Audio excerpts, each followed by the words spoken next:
নমস্কার। আজ কবিগুরু রবীন্দ্রনাথ ঠাকুরের ১৬৪তম জন্মদিন। আমি এই উপলক্ষে একটা কবিতা আবৃত্তি করব। কবিতার নাম নৌকা যাত্রা, লিখেছেন রবীন্দ্রনাথ ঠাকুর।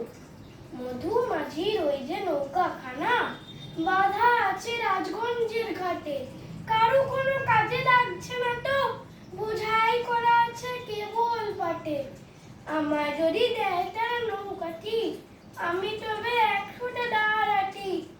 পাল তুলে দিই ৪টে, ৫টা, ৬টা, মিথ্যে ঘুরে বেড়াই না গো হাটে।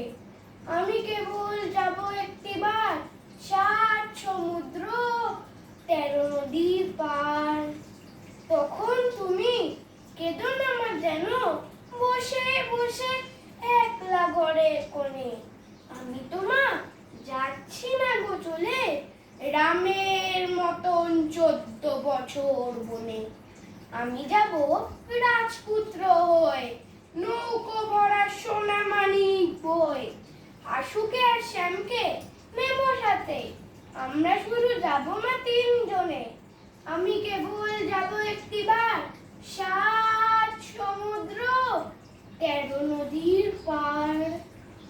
ভোরের বেলা দেব নৌকা ছেড়ে, দেখতে দেখতে কোথায় যাব ভেসে। দুপুরবেলা তুমি পুকুর ঘাটে, আমরা তখন নতুন রাজার দেশে। পেরিয়ে যাব তীরপূর্ণের ঘাট, পেরিয়ে যাব তেপান্তরের মাঠ। বাড়ি আসতে সন্ধে হয়ে যাবে, গল্প বলবো তোমার কোলে এসে। আমি কেবল যাব একটিবার ৭ সমুদ্র ১৩ নদীর পার। নমস্কার।